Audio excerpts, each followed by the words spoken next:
My name is Emily, I'm 32 years old, and at my own father's 60th birthday party, he publicly announced to a room full of his friends and colleagues that I was his greatest disappointment. Before I tell you how I used his own company to deliver a toast he would never forget, let me know where you're watching from in the comments. The party was exactly what you'd expect. Held in some stuffy hotel ballroom downtown, the kind with chandeliers that cost more than my car and carpets with patterns so loud they screamed old money. I stood in the back, nursing a glass of sparkling water, trying to be invisible. But then my father, Robert, stepped up to the microphone. He started his speech, thanking everyone for coming. He beamed as he thanked his wonderful, supportive wife, Karen, who preened from the front table. He then put a hand on my stepbrother's shoulder. And I have to thank my son, my successor, Ethan. He's making me proud every single day. The room applauded politely. He was about to wrap up, but then he paused. He scanned the crowd, and his eyes landed on me for a fraction of a second. And, of course, he added, his voice suddenly flat, Emily is here too. She came all the way from Portland for this. That was it. No, my daughter. No words of pride. Just an afterthought. A piece of social trivia. The silence that followed felt heavier than any insult he could have shouted. It was a public dismissal. He hadn't just forgotten me, in front of everyone who mattered to him, he had erased me. And in that moment, something inside me, something that had been worn down and exhausted for years, finally snapped. That little speech didn't just give me permission to do what I had been planning. It gave me a mandate. To understand why that one little sentence hit so hard, you have to understand that this wasn't new. This was just the final brick in a wall that he'd been building between us for 20 years. The worst was when I was 18. I had a college fund, saved up by my mom before she passed. It was my one ticket to a good school, my one shot at a life different from the one she'd had. One day, I logged into my bank account to check the balance. My heart stopped. The balance read, $73.24. $20,000. Gone. When I confronted him, shaking with a mix of fear and rage, he couldn't even look me in the eye. It was for the kitchen remodel, he'd mumbled, gesturing vaguely towards Karen's new granite countertops. It's just a loan, Em. We're family. I'll pay it back. He never did. I ended up at a state school, working 2 jobs, drowning in student loans. While Ethan went to an Ivy League college on Robert's dime. That was the moment I knew. I was on my own. So I built my life, brick by painful brick, far away in Portland. I started a small tech investment firm, Vantage Holdings, from my tiny apartment. I worked 80-hour weeks, fueled by coffee and a desperate need to prove him wrong. To prove to myself that I wasn't the disappointment he saw. Which brings me back to the party.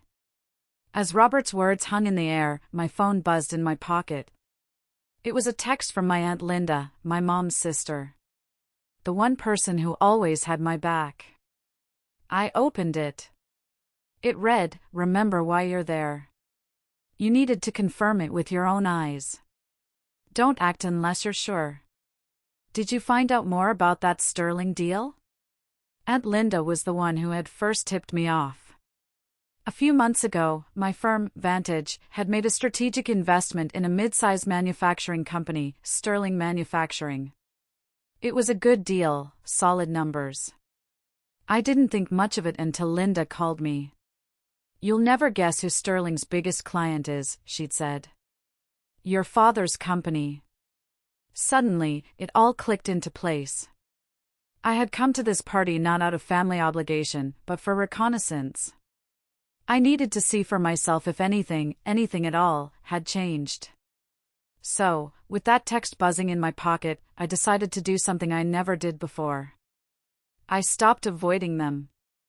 I walked right up to my father. He barely looked at me.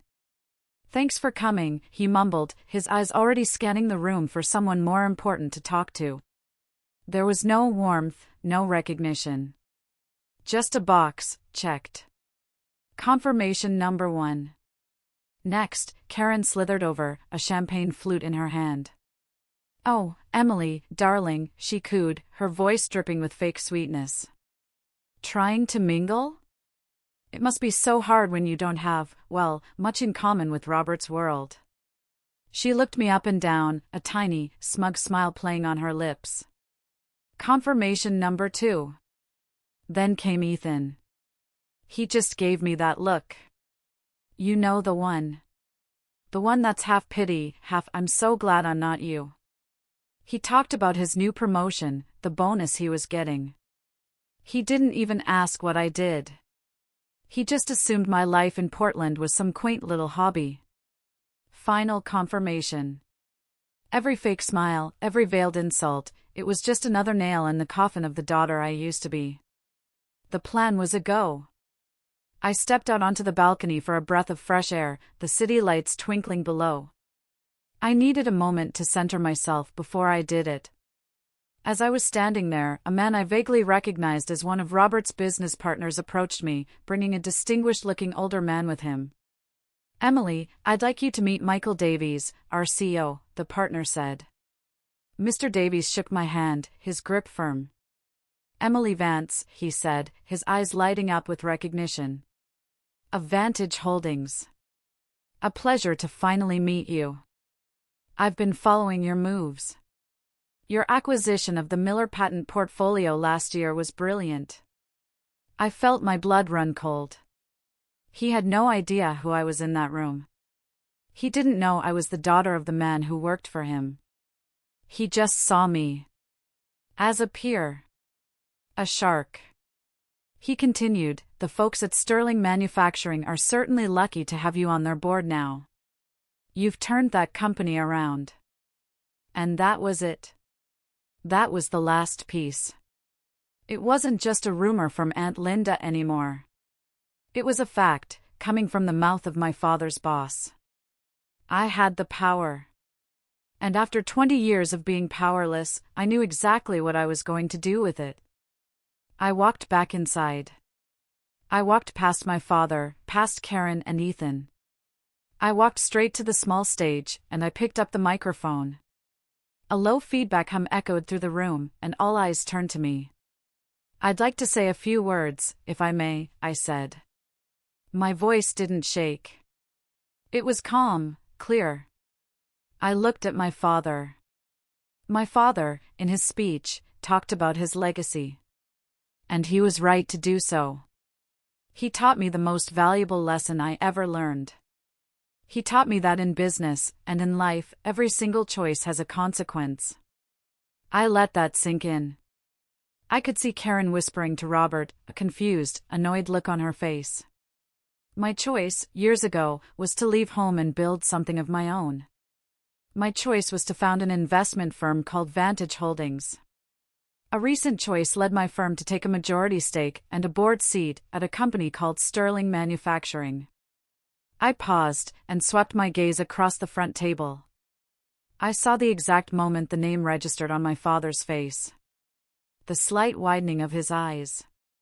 "And my choice today," I continued, my voice dropping a little, becoming harder, after confirming that some things never change, "is to lead the board vote first thing on Monday morning against renewing the primary supply contract with my father's company.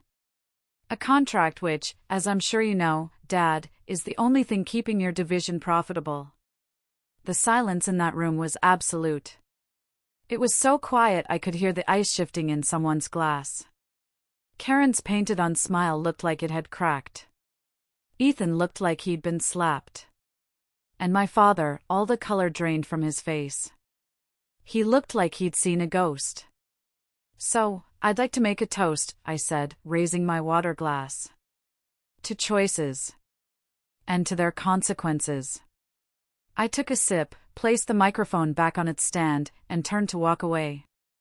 The entire room was frozen. As I reached the grand double doors of the ballroom, a hand grabbed my arm. It was Robert. His face was a mask of fury and panic. "You're lying," he hissed, his voice low and venomous. "You're trying to ruin me." You're doing this because you've always been jealous of Ethan. I looked at his hand on my arm, then back up at his face. The fear, the desperation. I felt nothing. No pain. No anger. Just a quiet emptiness. I looked him dead in the eye. This isn't personal, I said, and my voice was colder than I'd ever heard it. It's just business. A lesson I learned from you. I pulled my arm free, turned my back on him, and walked out the door. The sound of it clicking shut behind me was the most satisfying sound I had ever heard. The first thing I did when I got to my car wasn't cry. I didn't scream. I pulled out my phone, the sleek little device that I had paid for with my own hard work. I opened my contacts. I found his name. Robert. I tapped it, and I pressed block this caller. Then I found Karen. Block. Then Ethan. Block. It was done. The connection was finally, permanently severed. Fast forward 3 months. I'm in my office. My real office, not the corner of my apartment. It's on the 30th floor, with floor-to-ceiling windows overlooking the entire city of Portland. The city that became my home when my old one threw me away. It's quiet here. Peaceful. The constant, buzzing anxiety that lived under my skin for 2 decades is just gone. Last week, I had coffee with Aunt Linda. She told me she'd heard whispers.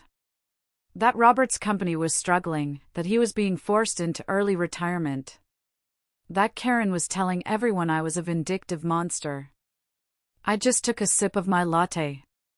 Good, was all I said. And I meant it. I used to think the goal was to get a seat at their table. To finally earn their approval. I spent years waiting for an invitation that was never going to come. Now, I understand. The goal was never to get a seat at their table. The goal was to build my own damn table. And then decide who gets to sit there. And as I stand here now, looking at my reflection in the glass, with the city skyline that I helped build behind me, I realize I'm finally home. Thank you so much for listening to my story.